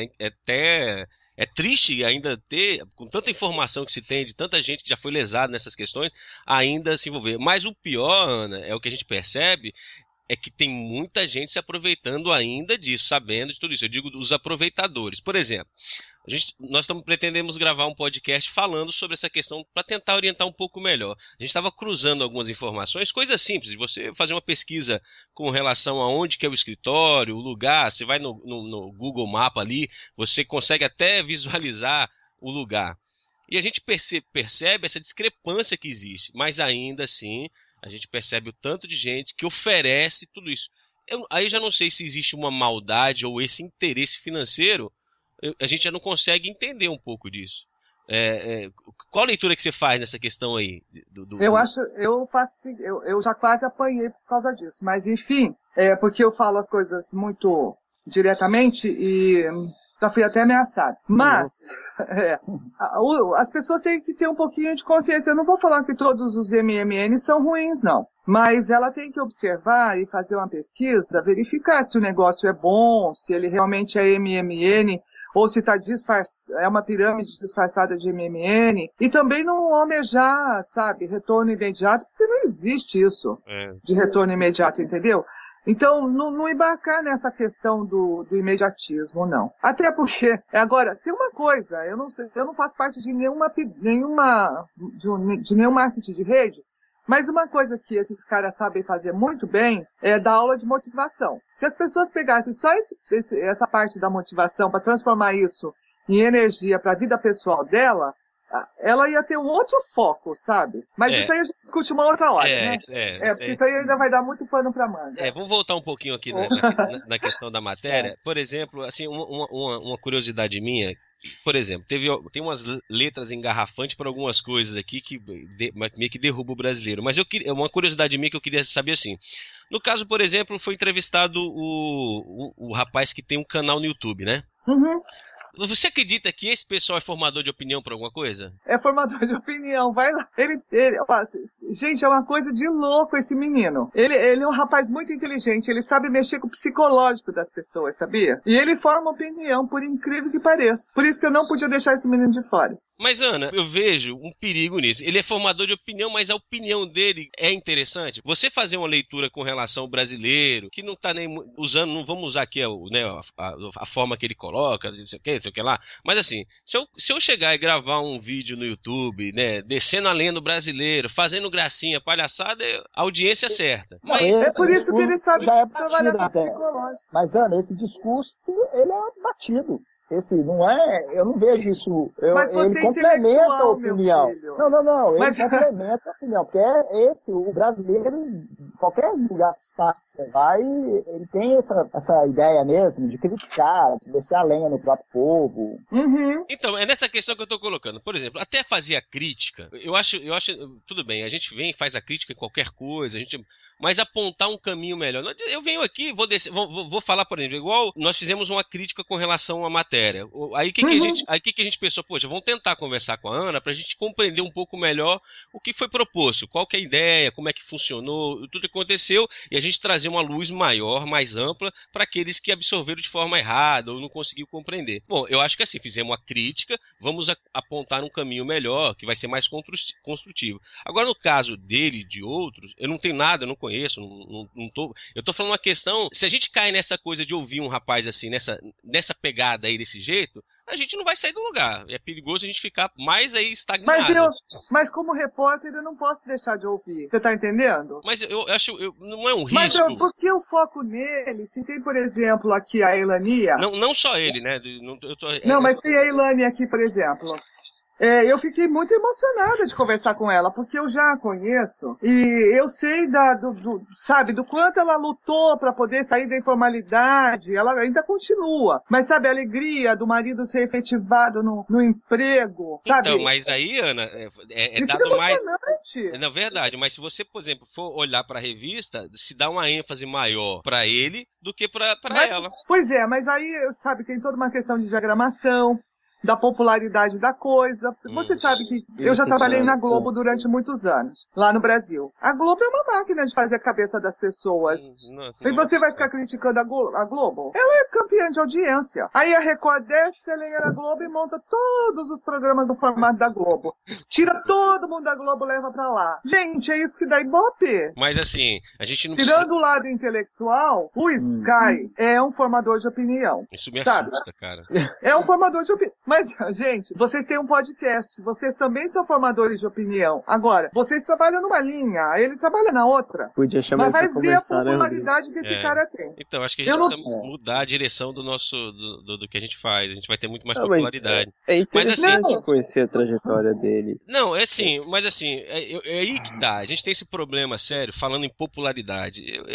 A gente precisa mudar essa mentalidade. Eu não preciso ser popular, aparecer no YouTube pra ficar famoso. A intenção não é a fama. A intenção é conhecimento, é cultura, é melhorar a qualidade de vida. Você acha que as pessoas estão ligadas em coisa séria? Vamos falar a verdade. Não, mas se a gente não mostrar isso, Ana, vai ser mais difícil. Eu sei, mas tudo é um caminho. Veja só. O que mais tem audiência nas emissoras de TV? Você acha que BBB é um caminho? Não é. Eu nem assisto televisão, pra falar a verdade. Não, mas quando eu estive no Brasil, todo mundo aonde você vai comenta do BBB. Comenta de uma novela da Globo, inclusive aqui na comunidade. Daí lá na Record tem A Fazenda. Também o povo comenta. Vídeo cacetada do programa, acho que é do Faustão ou do Silvio Santos, sei lá. Bom, enfim, olha, tem um momento relax do povo e que gosta de coisa leve, porque dá a impressão que o Sky pega pesado, mas ele não pega não. Ele tá pegando no psicológico das pessoas, é só isso. Não é pegar o pesado. Por exemplo, não existe nada contra a forma, o que ele tá desenvolvendo, não tem nada nesse sentido, sabe? Ele tem a liberdade, eu acho que ele brinca, ele coloca, muita coisa que ele fala é interessante no sentido que ele coloca as questões. Mas eu tô falando assim, é a questão de, e aí? Tá, mas o que precisa ser feito? Eu posso chegar para as pessoas e falar, cara, eu tenho pessoas que já trabalhou comigo, se aproveitaram, receberam seguro-desemprego, estão trabalhando, todas essas questões. Eu tô falando assim, a intenção é dar essa concepção, porque fica estagnado, as pessoas estão alienadas. Não, mas tudo bem, eu como repórter, eu tinha que entrevistar o Sky. Junto com o Sky, eu entrevistei duas pessoas, a Elânia e a Estela. A Estela também é outra menina que me surpreende. Boa parte da poupança dela foi para adquirir conhecimento, porque ela queria ser esteticista. Ela tem 12 certificados. Ela trabalha em clínica japonesa. A clientela dela é toda japonesa. E é uma menina... é uma menina que... eu digo menina porque eu chamo todo mundo de menina e menino, mas é uma mulher que investiu sabe, ela estava lá trabalhando no clube de golfe e foi fazer curso de etiqueta. Ela fez 2 cursos de etiqueta para poder, sabe, trabalhar educadamente para atender os clientes dela, porque ela já estava de olho na profissão de esteticista. Estudou japonês, porque quando ela veio pra cá, ela não sabia falar um A. Então, é o balanço. O Sky precisava aparecer porque ele fala o que tem que ser falado, que o povão adora ouvir. E também as pessoas que estão aí no mercado servindo de exemplo, sabe? E também eu não podia deixar de mostrar, por exemplo, eu falo aqui das empreiteiras, entrevistei 2 pessoas. As empreiteiras falam que não há pessoas disponíveis. Na verdade, quem quer ficar em casa como dona de casa, tá lá cuidando das crianças, chamou a mãe ou a sogra para ajudar a cuidar, é uma escolha dela, não estou fazendo nem crítica. As empreiteiras acham que está faltando mão de obra no mercado. Isso eu converso com várias, todas falam a mesma coisa. Então não é que nós tenhamos uma quantidade de gente vagabunda ou parada. Precisamos ir mais a fundo para pesquisar isso. É interessante essa... Então, Gomes, pode prosseguir aí. Não, eu queria falar, assim, é interessante esses 2 pontos. Primeiro vem informação dizendo, olha, cuidado, vão dar nome, né? A gente parte ali de Tóquio com o cônsul de lá, dizendo, eu estou muito preocupado com essa questão da mão de obra do Sudeste Asiático que vai entrar, e não sei o que, a gente precisa fazer isso e aquilo. Em contrapartida, a gente encontra, né, na matéria que você coloca, é que existe tem emprego, não trabalha quem não quer, vamos dizer bem a verdade. Então, isso aí deixa a gente, mas afinal, tem, não tem, vai, não vai, que você dá para ter uma informação mais... Olha, eu tenho muitos contatos com empreiteiras. As informações que eu tenho é de que está faltando mão de obra. Todas são unânimes em falar isso. Então, e tem muita, por incrível que pareça, como diz a Miriam, né, lá da Progress, que é uma das grandes empreiteiras aqui da região, ela diz, olha, as pessoas ainda estão escolhendo emprego por causa de 10 ou 20 ienes a hora, ela não aceita a vaga. Então, na verdade, não trabalha quem não quer. Essa é a grande realidade. Então, eu não me preocupo com a mão de obra asiática que está chegando, não. Porque os filipinos, que já são em maior número do que a gente, eles são muito espertos. Eles aprendem japonês rapidão. Eles não se submetem mais a salários baixos. Os filipinos ganham igual ou até mais que os brasileiros. Agora, os brasileiros têm que ficar espertos no sentido de querer se aprimorar. Olha, só para vocês terem uma ideia. Eu estava conversando com um grupo de umas 15 pessoas, todas trabalhando em fábrica. Aí eu disse para elas, gente, como é que vocês veem o Kaizen? Vocês aproveitam esse aprendizado do Kaizen de fábrica e trazem para a vida pessoal? Ninguém sabia o que era. Daí eu falei, e o 5S? Vocês trazem para a vida pessoal? Ninguém sabia o que era. Ora, são pessoas, elas assim, eu já vi isso lá na fábrica, mas eu nem prestei atenção. Pelo amor, né? Pelo amor, como diz meu amigo. Então, as pessoas precisam se ligar um pouquinho também, né? Vamos agilizar. Ana, voltando aqui para a matéria, ela tem 6 páginas, correto? Agora, isso aí está explícito aqui, a ênfase aqui nas letras, nas letras garrafais, ela começa aqui já, aqui, ó, metade dos brasileiros no Japão não trabalha. E responde aqui, há quem recebe o auxílio do governo japonês e se considera funcionário público. Aí a gente vai folheando, depois aparece o senhor RN, 51 anos de Nagoya, conseguiu o Seikatsu Rogo, vivo tranquilo, ainda faço bico, sou funcionário público do estado que o governo me paga. Vira a página e tá lá o senhor Sky Abai, tem muitos brasileiros folgados no Japão, eles se aproveitam das brechas da lei para mamar nas tetas do governo e tal, por incrível que pareça. No Japão também tem isso. Tá? Aí na última página fecha com a senhora Simone Kawaguchi, fazendo uma comparação aqui, que é o ponto onde o Álvaro, ele discute no texto dele, ela fazendo a comparação entre os que recebem ajuda do governo e os do Bolsa Família do Brasil, que caem naquela situação de ócio, que isso é negativo e tal. Aí eu pergunto assim, a matéria ela passa uma imagem forte, que 48% tem muita gente aí que está aí aproveitando. Aí eu sinto falta na matéria, eu não sei o que você vai falar, mas de trazer, assim, eu acredito que não tem só casos negativos. Eu acredito que tem casos, assim... Mas eu não citei só casos negativos. Quem está botando foco nos casos negativos são vocês. Eu já trouxe duas convidadas, duas entrevistadas. A Ilânia e a Estela. Exatamente, porque...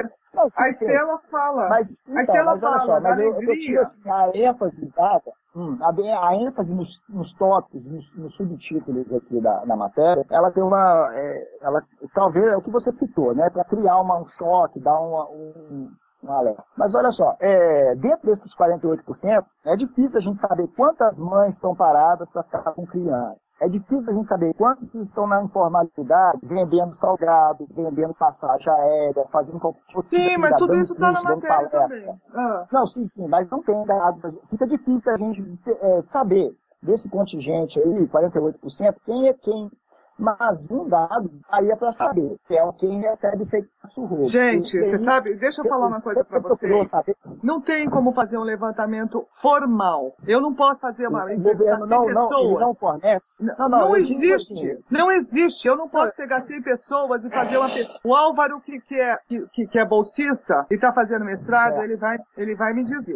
Álvaro, eu posso pegar uma população de 300 pessoas, por exemplo, como amostragem, e fazer uma pesquisa não científica, ela não vai me referendar como um dado oficial. Concorda? Não, sim, eu concordo, mas é isso que eu estou colocando, Ana.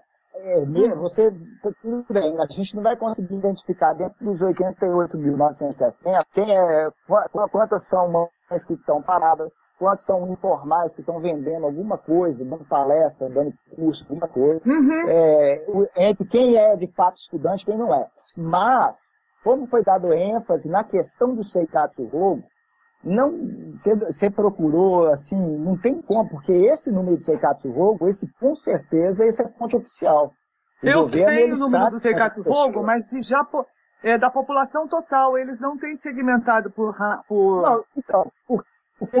nacionalidade. Suponhamos, eu vou fazer a crítica, não faço nem a crítica em relação à matéria em si, mas vamos colocar assim, suponhamos que de repente o governo japonês ele apresenta, estamos aqui, são mil e poucos brasileiros que vivem do Seikatsu Rogo, entendeu? Aí já o número cai bastante, você está me entendendo? Se apresenta esses dados, aí sim a gente pode fazer uma leitura melhor Bom, gente, deixa eu falar uma coisa para vocês. Em relação deixa eu falar uma coisa para vocês. Esse não é um trabalho científico. Eu poderia desenvolver uma tese sobre o assunto, eu iria a fundo e faria uma pesquisa, etc. É só uma matéria baseada em dados reais. E se você ler a matéria inteira, você vai ver que eu não estou fazendo uma crítica aos brasileiros que não trabalham, nem estou falando aqui, enaltecendo só os que trabalham. Na verdade, eu só quis mostrar a realidade da nossa comunidade. Só isso. Agora, isso incomodou muita gente que não está trabalhando. Os editores deram essa ênfase. Mas eu acho que esses que não estão trabalhando vai se enquadrar realmente muitos do que não querem nada com nada. Vamos ser sinceros.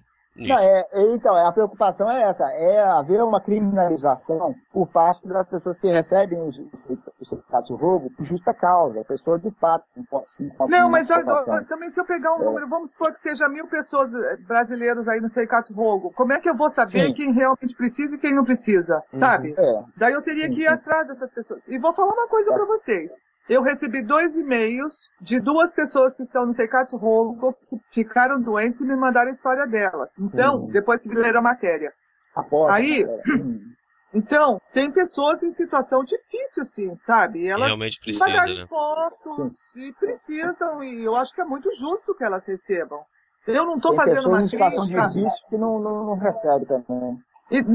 E eu não estou fazendo uma crítica às pessoas que recebem o certificado de roubo, porque ele foi criado.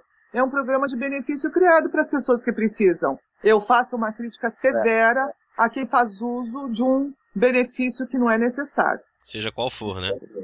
Exatamente. Então, é só isso. Agora, uma outra questão que você cita aqui na matéria, as pessoas que fazem cursos, né? Eu lembro que quando saiu essa ajuda assim, séria aí do governo de certificado de roubo, ela estava muito vinculada a custo de qualificação. Não. Correto? O curso de qualificação que é mantido pelo Ministério do Trabalho, Saúde e Bem-Estar, que é via Hello Work, é uma coisa. Certificado de roubo é outra. Não, sim, mas geralmente tem muitas pessoas que ainda recebem ajuda de um subsídio por já estar fora do programa de seguro-desemprego, correto? Não, mas veja, são casos e casos. Eu conheço uma mulher que não é brasileira, por isso que eu não citei na matéria. Eu não vou falar na nacionalidade dela, porque se ela tiver ouvido o podcast, ela vai saber que eu estou falando dela. Ela sofria violência doméstica e ela tem uma criança pequena. Então, ela foi amparada pelo certificado de roubo, porque ela estava assim, psicologicamente também no estado que ela não tinha condições de ser uma pessoa produtiva. Bem, aí ela foi estabilizando a vida dela, e daí a Hello Work, e ela sempre buscando uma colocação, a Hello Work falou para ela, por que você não faz um curso numa área que você goste? E ela se candidatou a um curso da Hello Work, sem receber nada, porque ela já recebe certificado de roubo, entendeu? Então ela fez o curso gratuitamente, mas não recebeu uma outra ajuda, porque ela já recebe uma ajuda, um benefício. Ela já tem um benefício. E ela conseguiu inserção no mercado de trabalho por meio desse curso? Conseguiu. Conseguiu. E em breve eu acho que ela vai poder sair do certificado de roubo. Você tem um conhecimento, assim, como funciona assim, o processo após, assim, as pessoas, elas estão conseguindo, não estão conseguindo assim, ingressar no mercado relacionado ao curso? Depende muito da pessoa. Depende muito da... Bom, não sei se vocês repararam, mas esses cursos diminuíram sensivelmente. Por quê? O governo exige que tenha 80% de pessoas empregadas após o curso. Quando não tem esse índice, eles cortam o curso. Eles empregado exige que esteja empregado em qualquer área ou tem que ser na área do curso? Preferencialmente na área do curso. Sim. Certo. Aí houve o corte da verba. Tem bastante ofertas ainda para os japoneses, mas para comunidades estrangeiras tem diminuído. É uma pena. Eu acho que, bom, tem muitas da conversa de hoje, dos esclarecimentos que a Ana deu, tem algumas coisas que, sei lá, a questão do Sky e a Baia, às vezes ele fala um monte de coisa lá, mas é o jeito dele, beleza. Mas de hoje dá pra gente tirar bastante coisa. E eu, de novo, acho que vem essa questão, sei lá, de perspectivas que estão dadas para a comunidade brasileira e que às vezes, sei lá, passam para além da fábrica. Como o Marcelo falou, a ideia não é endemonizar o serviço desse pessoal. Tanto que minha mãe trabalhou em fábrica. Minha mãe ficou 10 anos aqui, voltou ano passado. Então, tem parente que tá aqui ainda.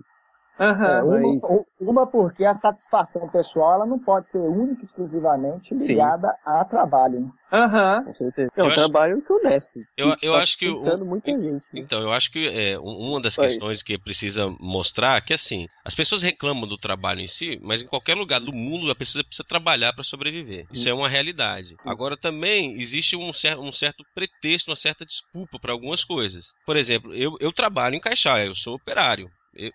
Eu não vejo o fim do mundo em trabalhar no Caixá. Conheço pessoas que eu olho, eu vejo o cara feliz ali. Ele tá tranquilo, pra ele aquilo ali basta, ele tá tranquilo. Mas eu encontro pessoas, que posso dizer até no meu caso, eu me acho, posso muito mais além do que simplesmente ficar colocando e tirando peça. Eu acho que eu posso fazer, eu tenho mais habilidades pra fazer. Tá, Rodrigo, daí eu te pergunto, qual é o teu sonho? O meu sonho, pode pensar? O meu sonho é criar meus filhos. Quando a gente não consegue responder na hora, é porque tem alguma coisa que tá aí, sabe, incomodando. Ou são muitos. Tem tanta coisa. Mas se a gente precisa, por exemplo, porque assim, a pessoa que tem os sonhos muito claros, ela responde na hora. Ela diz assim, olha, cara, eu quero ir pra Nova Zelândia fazer um curso. Eu quero voltar pro Brasil em 2000 e tralalá, porque eu quero trabalhar assim, porque eu tenho um projeto de vida assado. Você entendeu? Não, mas a gente vai ter uma leitura diferente no que acreditar em sonhos. Eu tô falando sobre o ponto de vista de coach, porque eu tenho informação nessa área. Também tenho informação na área de gestão de pessoas. E é bem assim que funciona mesmo. Então, deixa de criar, se eu fizesse isso. Oi? Você é coaching, você dá o curso de coaching ou você atende como coaching? Não. Você forma coaching? Não. Pergunta. Não, eu estudei aqui no Japão. Eu fiz um curso de 2 anos. E me deixa muito triste ver que gente vem aqui pro Japão e tem pessoas que dão curso de coaching de um final de semana. E daí já estão formando outros coaches. Ah, sim. Obrigado, você salvou a...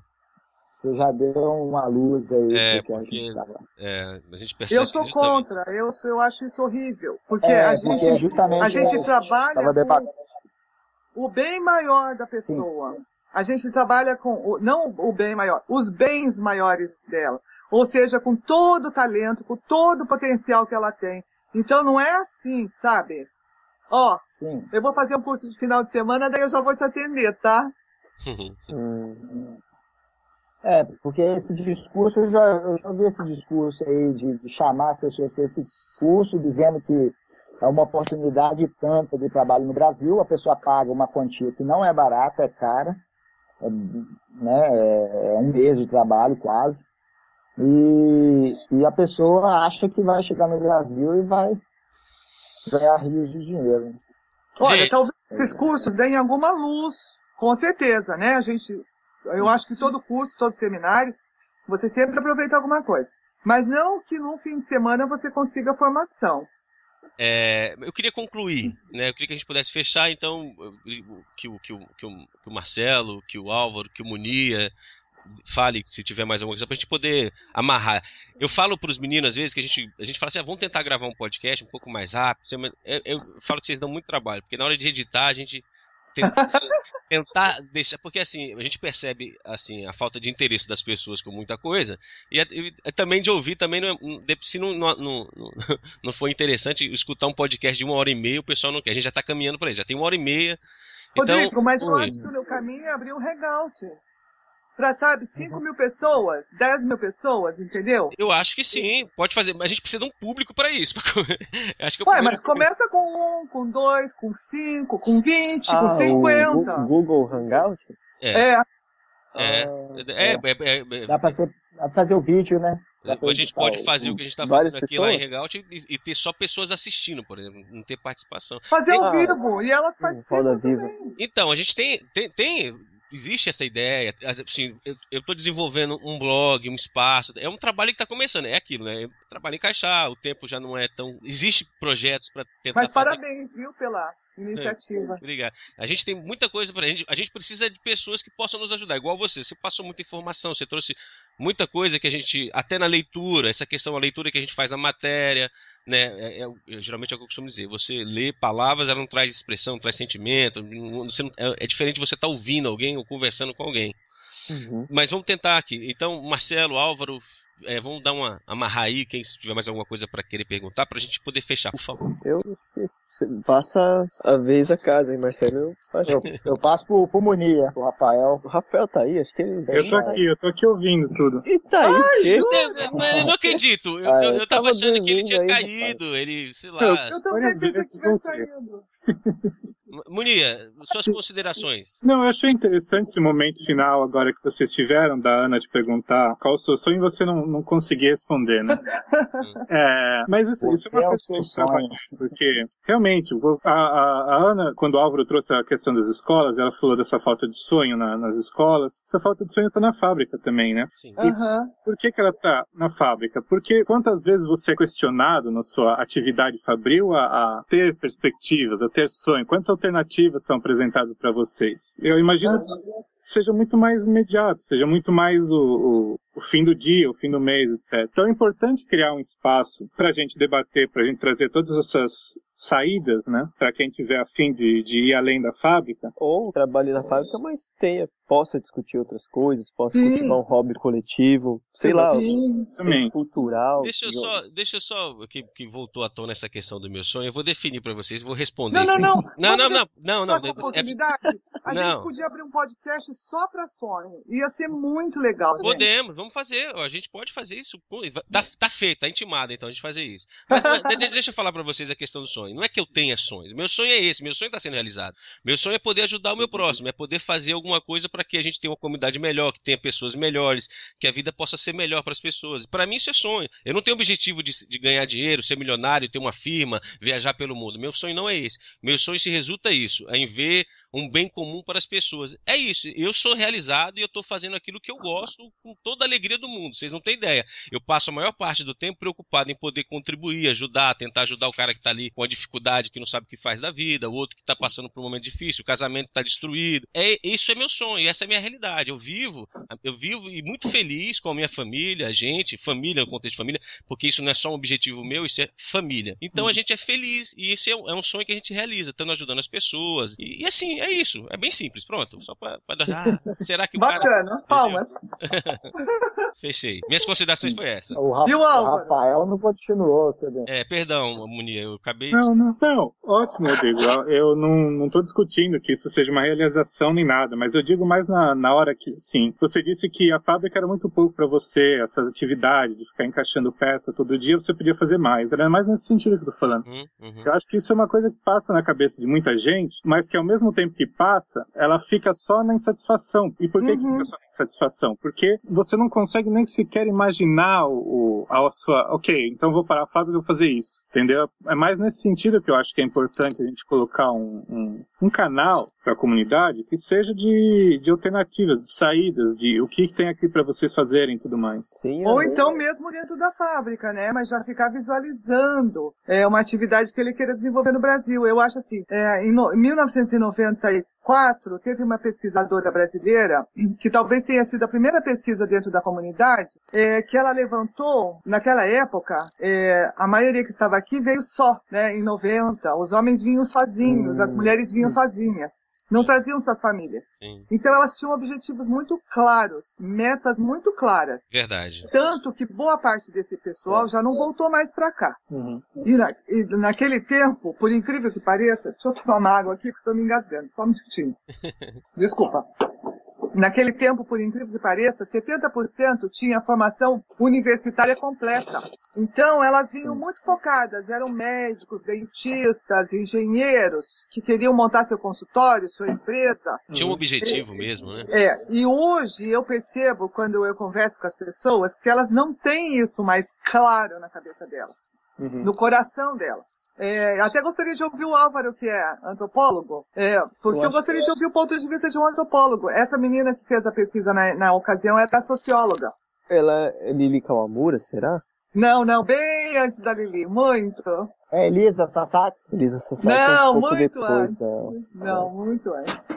Mas essa... Eu não vou citar o nome dela, porque tudo bem. Eu não estou autorizada. Depois, se ela me autorizar, eu cito. Opa. Mas isso foi em 94. Mas, de fato, acho que a Lili, a Sasaki, ela faz...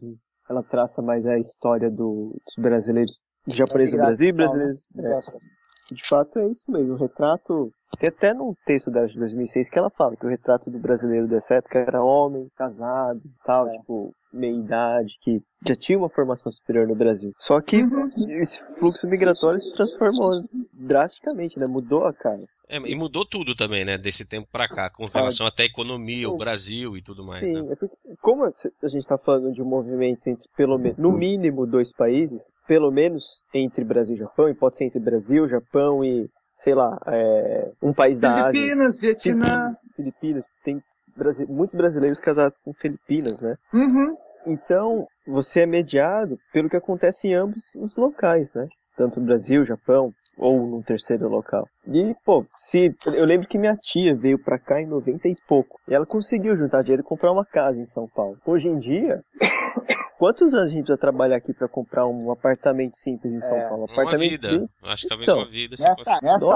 Nessa época aí, com aquele mesmo dólar estando 1 a 1 no Brasil, 1 a 1 por causa do recém-criado Plano Real na época, 300 mil ienes aqui, porque a lógica era essa aí, você vivia com o salário da esposa e guardava o salário do marido. Exatamente. Então, 200, 300 mil, eu colocamos aí 300 mil, porque fazia bastante tempo, 300 mil do marido, era equivalente a 30 salários mínimos no Brasil.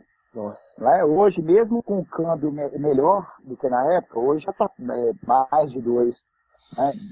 Não, mas tem um fator antes deles se acasalarem. Custo de vida. Tem um outro fator. Eram pessoas sozinhas. Elas moravam em alojamento. Se elas gastassem 30 mil por mês, era muito. Entendeu?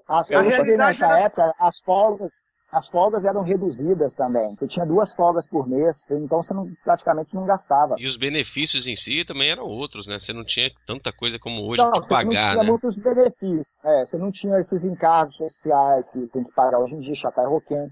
Você não tinha também a hora extra, em alguns lugares não pagava a hora extra 25%, e o quilo, isso daí é conquista recente. Então era você trabalhava e ganhava. Só que como o trabalho, a carga horária era intensa, a folga pouca. O brasileiro não consumia, não tinha os hábitos de consumo de carro, mudar de apartamento, comprar casa como hoje. Era igual a Ana citou, era alojamento. E isso, com aquele objetivo de voltar para o Brasil, aquilo era fixo, então se juntava muito mais dinheiro do que hoje. Ana, para a gente finalizar, assim, tem alguma coisa que você queria falar relacionado com a matéria, porque você disse que você teve um feedback aí de muita gente falando sobre isso.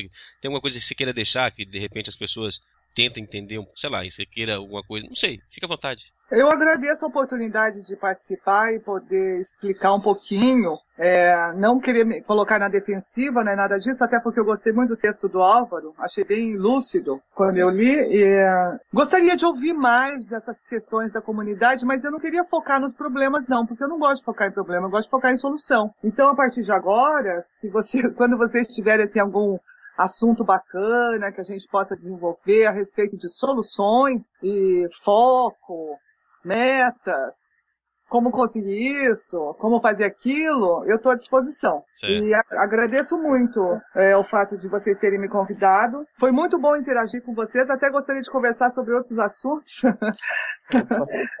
Podem me procurar pelo Facebook para a gente conversar, porque eu acho que vocês são pessoas assim com com essa vontade de servir. Eu acho muito interessante, sabe? Nós estamos aqui também para servir, né? Construir junto. vamos engrossar essa fila. Se você tiver algum projeto que você quiser dar exclusivamente pra gente aqui, a gente agradece, né? Pra gente... Exclusivamente? Exclusivamente aqui. Vamos. A gente pede o seguinte, depois a gente pede, claro, a gente quer contar com a sua colaboração naquilo que for possível. A ideia é essa, a gente criar alguns projetos, alguns caminhos, algumas coisas que possam realmente apontar a direção, não ficar só nessa mesmice.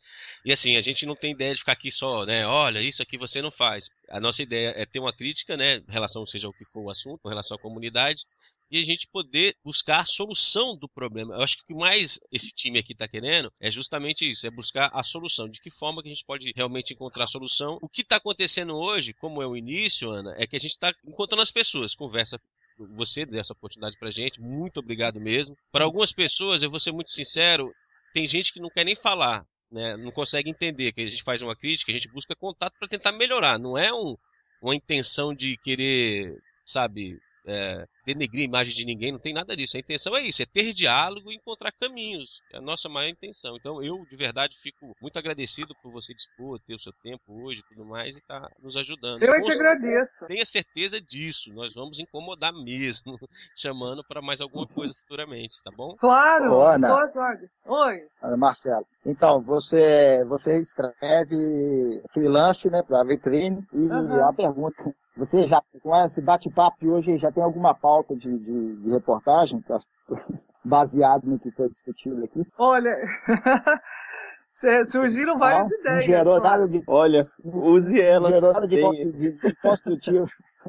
Você é formadora de opinião também, Ana. Ai. Detalhe, né, gente? Detalhe. Você é um contato forte, alguém que tem força aí, tem capital social dos brasileiros do Japão, representa o pessoal. Tem o dom da palavra aí. Não, olha, vocês me deram vários insights, sim.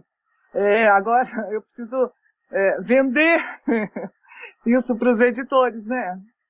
Você vai conseguir fazer isso melhor que a gente. Você pode ter certeza. A questão é esse aí. Você tem esses contatos que é bem interessante. Não, mas eu tenho um pedido. Seja quando for, onde for, qualquer matéria que você vê. Tenta trazer mais o trabalhador a falar. Consegue entender? Quer ser entrevistado, Rodrigo? Não, eu seria, não teria problema. Mas eu digo eu assim... Eu adoro trabalhar com falar povo, sabe? É porque a gente vê muito pouco, Ana, o brasileiro, né? A realidade do brasileiro. A gente vê... Você mostrou algumas histórias, né? Aqui na tua reportagem de algumas pessoas, que é muito interessante a gente conhecer. Mas se você perceber, é muito pouco. A gente tem muito da opinião do trabalhador, né? De quem faz as matérias, a concepção dela, não necessariamente o trabalhador trazendo a sua história, a realidade da dificuldade. Eu estou falando isso por quê? Porque a gente vê as notícias que são vinculadas e a gente que tem um contato com a comunidade, a realidade é totalmente diferente do que está acontecendo ali. É por isso que eu estou falando de tentar ouvir, dar um pouco mais de voz ao trabalhador, à comunidade em si, né? Não, eu vejo um interesse muito grande dos empresários, enfim, aí a gente vai partir para outro assunto, vai dar outro eu gosto muito do povo. Eu não sou candidata a nada não, mas eu gosto muito do povo. E daí, eu estou trabalhando em cima de um projeto agora, e até fiz uma convocação pelo meu Facebook. É uma convocação assim bem simples, ainda não, porque eu não desenhei o projeto todo ainda. E pedindo para as pessoas me enviarem histórias. Certo. E a condição é que sejam moradores aqui, né, que trabalhem ou não. Para mim não importa se estão trabalhando ou não, mas que tenham uma história consistente para me contar. E por incrível que pareça, eu recebi umas histórias muito interessantes.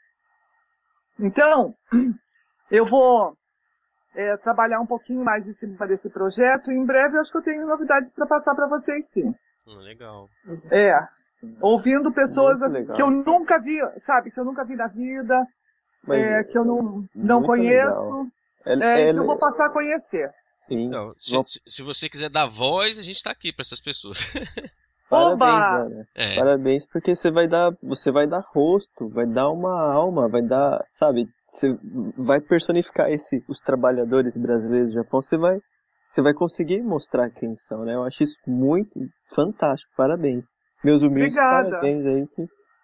Você viu que você ganhou uns fãs já, né?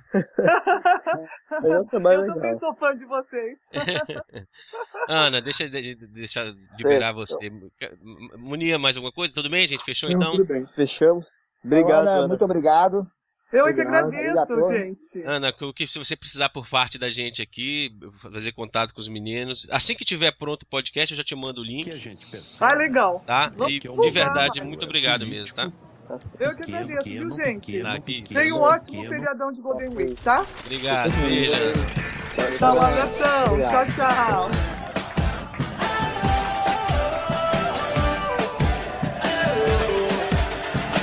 Vamos pra rua, pode vir que a festa é sua. Que o Brasil vai tá gigante, grande como nunca se viu.